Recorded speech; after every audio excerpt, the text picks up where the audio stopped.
My name is Lucy, and at 40 years old, at my daughter's 17th birthday, my sister smashed her iPhone, then called the cops on her.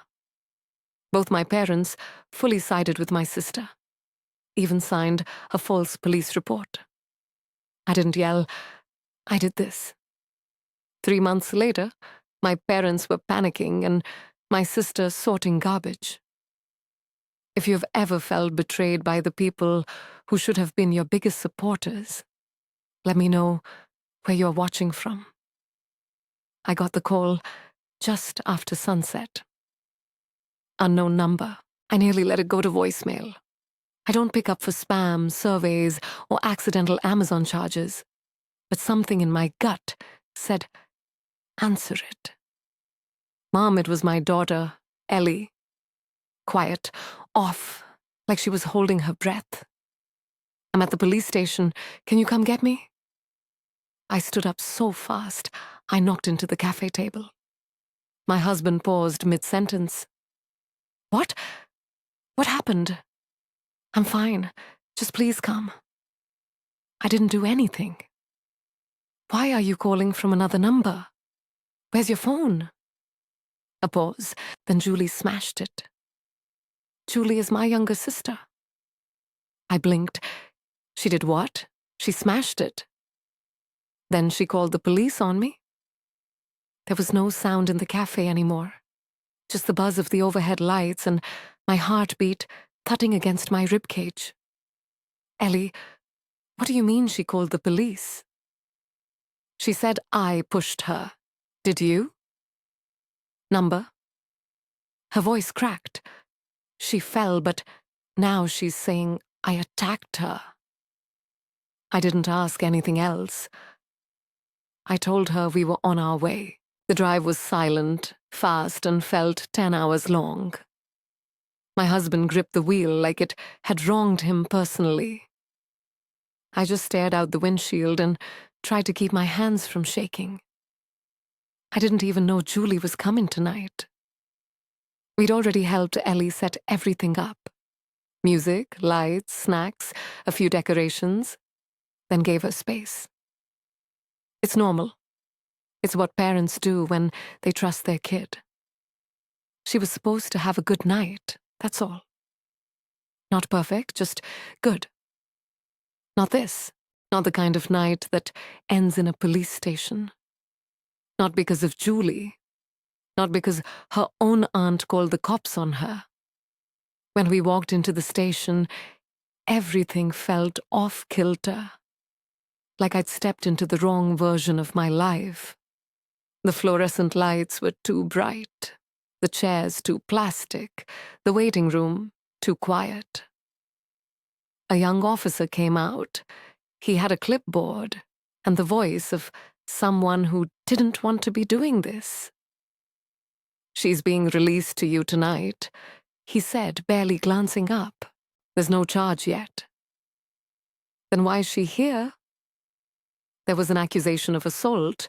She's under investigation. I didn't trust myself to respond to that. I just nodded. They brought Ellie out a few minutes later. She looked like someone had unplugged her. Her face was blotchy, her eyes puffy. She was holding a clear plastic bag inside, the shattered remains of her phone, like evidence from a crime scene. She didn't speak until we were back in the car. It was supposed to be a normal party, she said finally. Then she showed up. I didn't say anything. Neither did my husband. I told her I'd call you. And then she took my phone. She swallowed hard. And then she fell. She fell. I didn't touch her. I didn't do anything. Another pause. Now she's saying I shoved her, that I attacked her. I turned in my seat. Did anyone else see what happened? She hesitated. Some people were outside, but her friends backed her up. I nodded slowly. Then I said, "You're not going to jail." "But what if you're not going to jail?" She didn't believe me yet. That was okay. She didn't need to believe me. She just needed me to believe her. I faced forward again. The city lights streaked across the windshield. My husband took the next turn too fast. No one spoke. I didn't know exactly what happened yet. I didn't know how Julie ended up at the party. I didn't know why she was there, or what she said, or how it escalated. I just knew my daughter had been dragged to a police station on her birthday. And I knew who made that happen. I didn't yell, I didn't text, I didn't scream, but the second we pulled into the driveway, I went inside and started making a list. Julie made her move. Mine was next. If you're wondering how we got here, why my sister would smash my daughter's phone and then call the cops on her, well, let's rewind. Because this didn't start with Julie. Not really. It started years before she was born. My parents were both 17 when they had me. Not young and in love 17, just careless and stuck. They didn't want a child. They definitely didn't want each other. And while no one ever said I ruined their lives, I got the message loud and clear. The looks, the sighs, the way they talked about what they could have done if things had been different. My mom partied a lot. My dad disappeared for stretches, then reappeared with new cologne and fresh arguments. They broke up and got back together more times than I can count. I spent most of my early life at my grandparents' house, quietly pretending that was normal. And then, when I was 22, just when I thought they were done for good, they got back together. Not just together, in love, like holding hands at the grocery store, whispering to each other, planning weekend getaways, kind of in love. I didn't know what to do with that information. I honestly thought maybe one of them had joined a cult and dragged the other in. But no, they were serious, for real. They got married when my mom was 38. First time. I sat at the front table, wondering if I was supposed to feel happy or just confused. Then came the baby plans. Apparently, their new beginning wasn't complete without a second chance at parenting. One where they actually wanted the child this time. It took a while. Fertility treatments, doctor visits, yoga, herbal nonsense that made the whole kitchen smell like wet leaves. And then it happened. My mom got pregnant at 39 and she was over the moon. She posted the ultrasound photo with the caption "Miracle Loading" and started saying things like, "It feels like I'm going to be a mom for the first time." Right? Sure. First time. Got it? Julie was born healthy. And from the moment she opened her mouth, it was clear this child would want for nothing. Monogrammed blankets, monthly milestone photos, organic everything. My mom became the kind of mother I used to see in parenting magazines and assume were fictional. I tried not to take it personally. They had more money now, more stability, more Pinterest boards. Maybe they were finally doing things the way they'd always wanted. So it's done. Watching your baby sister get the life you never had from the same people. Just older and more enthusiastic. Then when Julie turned 1, I found out I was pregnant with Ellie. I was in a stable relationship. We had a plan. I told my mom over dinner, nervous but hopeful. I thought maybe this could be something we share. She looked at me, blinked and said, "You're going to make me a grandmother before I'm 40. No congratulations, no hug, just that. She backtracked later, said it was a joke, said she was thrilled, But she didn't show it. She didn't help with anything. Didn't ask about names. Didn't show up to my baby shower. She didn't even visit the hospital when Ellie was born. She texted a thumbs-up emoji and said, "Call me when things settle." That was 17 years ago. Julie, in case it isn't clear, did not grow up well-adjusted. I'm trying to be generous here, but she's a brat. She throws tantrums when she doesn't get her way.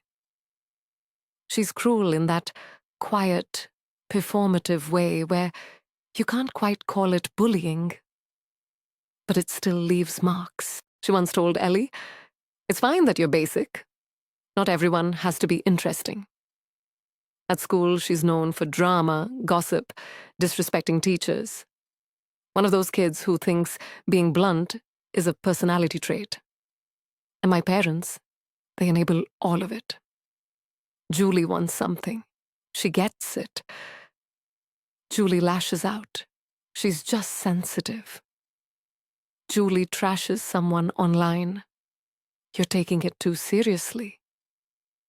Meanwhile, my daughter Ellie grew up watching all of this. Ellie, who was kind and thoughtful and mature beyond her years. Ellie, who planned her own birthday party down to the allergen labels and the playlist order. Ellie, who specifically said, "Please don't invite Julie." I respected that, and I meant to enforce it. But somehow, Julie showed up anyway. Now here we are. We didn't talk much on the drive home. Ellie sat curled up in the passenger seat, arms crossed, staring out the window like the outside world had personally offended her. I kept one hand on the wheel and the other clenched in my lap, willing myself not to cry or punch the dashboard. Neither would help. I've never picked up my daughter from a police station before, and I didn't expect the first time to involve her aunt calling the cops on her 18-year-old aunt, on her birthday. When we got home, I made her tea she didn't want and told her to breathe.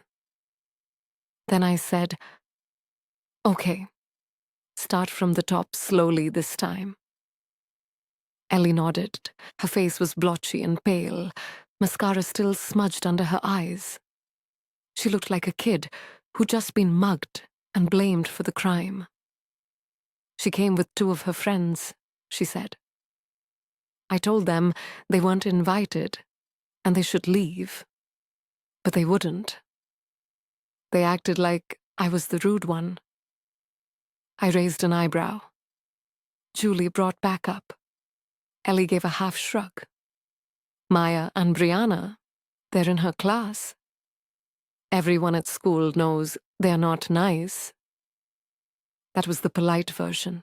Apparently, they brought alcohol, she continued, and loud music, and kept saying the party was lame and they were going to fix it. Julie was handing out drinks like she owned the place. I tried not to let my blood pressure rise audibly, and you told them to stop. Yeah, I said they needed to leave. Then I said I was going to call Dad, and that's when she smashed your phone. Ellie nodded. She grabbed it out of my hand and slammed it on the patio, then said, "Oops, you really should be more careful with your cheap phone." My jaw locked. And then I asked, though I already knew what was coming. She turned around and slipped, going down the steps, totally on her own, and then started screaming that I pushed her. Ellie's voice cracked, and her friends backed her up. They were like, "Yeah, we saw it when, they rehearsed it or something." I took a deep breath, then another, and then I remembered. Wait, I said the camera. What? The security camera? The one facing the back garden? We put it up after the neighborhood kids kept jumping the fence to take TikToks in the hydrangeas. Ellie blinked. You think it caught it? I hope to God it did. We went to my husband's office and pulled up the footage. The interface was clunky, but I fast-forwarded through the motion-triggered clips until I found the right one. Early evening, the tail end of golden hour, and there they were. Julie, in all her overdressed glory, flanked by Maya and Brianna, each holding something that was definitely not sparkling water. The three of them strolled into the garden like they were filming a teen soap opera. Ellie opened the door and stepped out, tense but calm. She spoke. They shrugged. Julie rolled her eyes. Then came the music.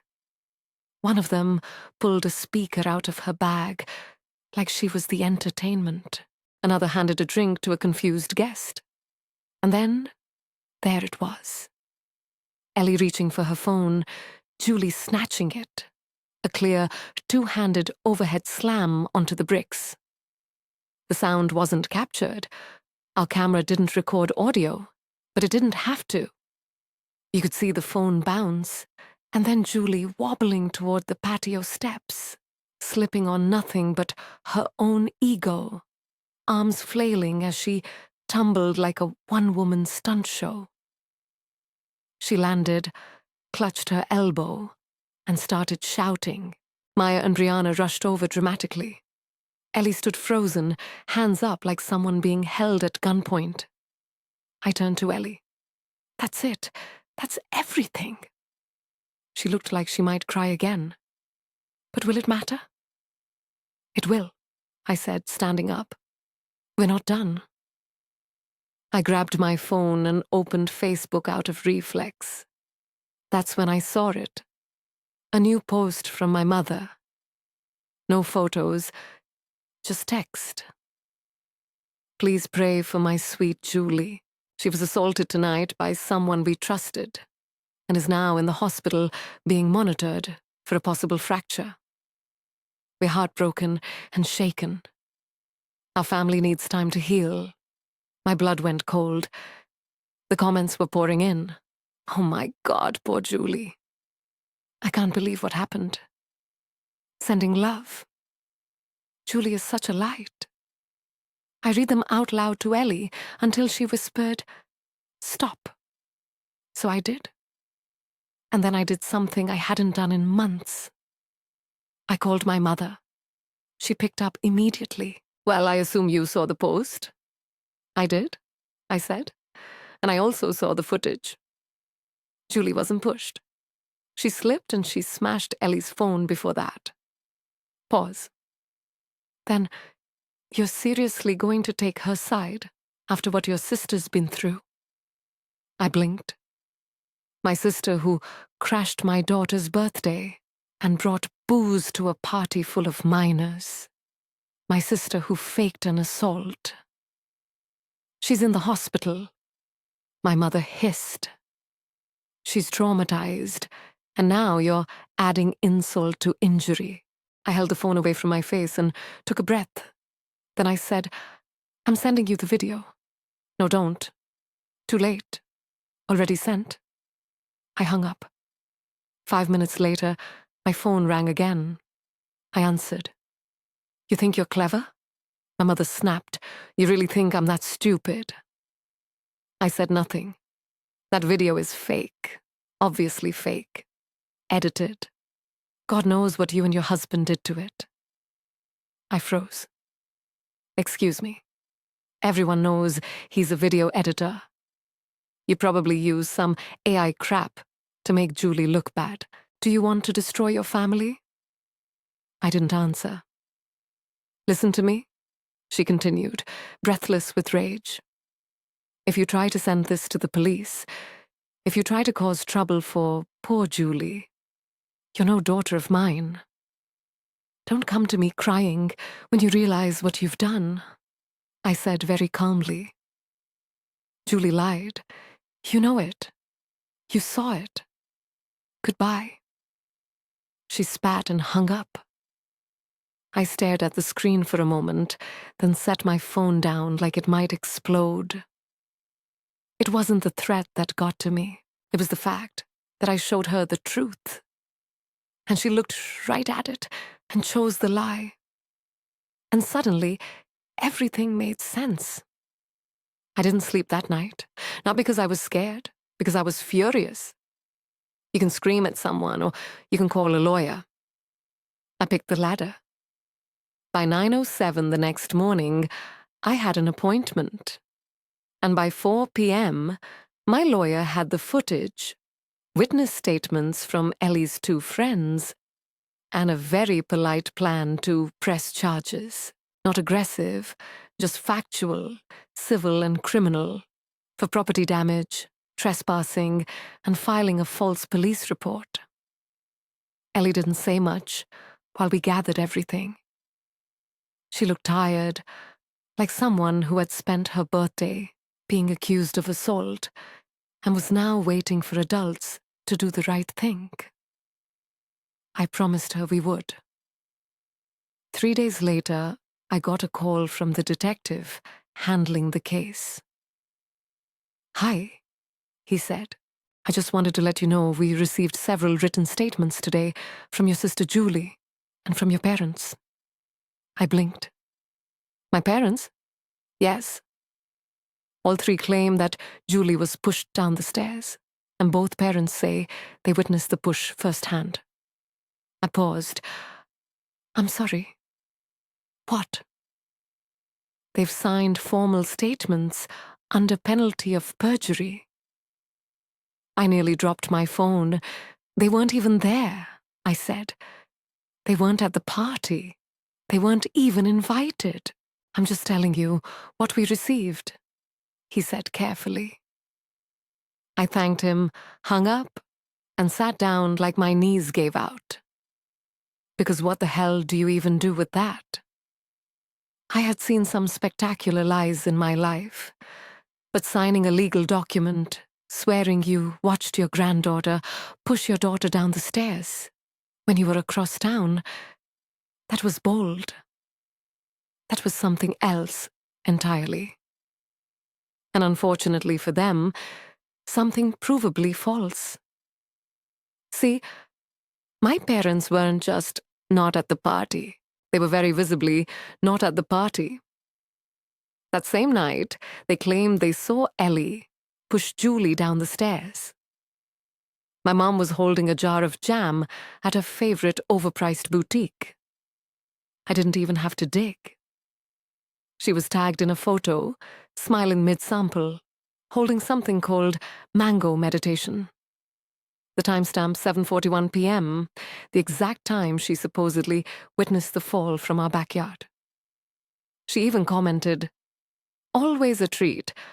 Love supporting local." I sent it to our lawyer. Her reply, "Beautiful, that's a confession with a fruit garnish."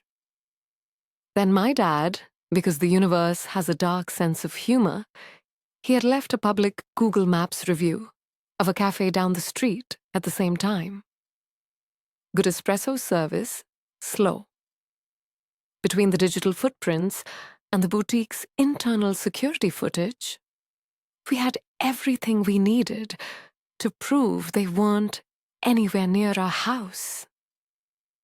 And then came the final punch. A neighbor came forward, said he'd run into my mom and dad that evening while walking his dog 10 blocks away. He'd even messaged them after they posted about the incident, saying he was confused. He'd spoken to them around the same time. My mom left him on red. Our lawyer packaged it all. Screenshots, timestamps, metadata, a sworn statement from the neighbor, and a forensic report verifying the security footage was untouched, not edited, not filtered, not deep-faked. The file was handed over to the police with one line of summary. Not only did my client's daughter not push anyone, but 3 adults also knowingly filed a false witness statement. We didn't hear anything for a few days.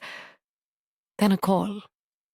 The charges against Ellie were dropped formally, completely, and with a verbal apology from the officer who had processed her and Julie. She was offered a deal.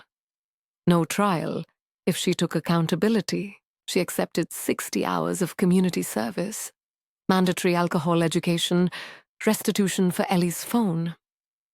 She didn't even look at us in the mediation room, wore sunglasses indoors, like a celebrity allergic to consequences. And my parents, they were fined for filing false statements. It wasn't jail time, but it was enough to sting, enough to make them publicly uncomfortable, and poetic enough that our lawyer cracked a rare smile. But then came the part I didn't expect. I thought they'd retreat, be humiliated, go quiet. They doubled down. My mom posted a public status. This is what happens when truth is punished and lies are rewarded. Julie is healing. Our family has been torn apart by jealousy and manipulation. We won't be silenced. The comments were mixed. One of Ellie's classmates replied, "You mean when someone brought booze to a party they weren't invited to and smashed a phone?"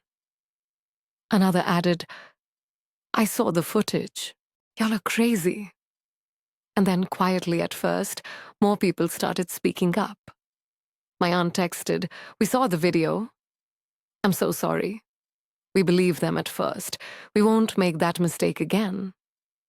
My cousin wrote, "Your mom needs help, real help." Even my father's golfing buddy, who I didn't even know had Facebook, commented, "I hope the girl is okay. This is embarrassing." I thought maybe, just maybe, my mother would finally take the post down.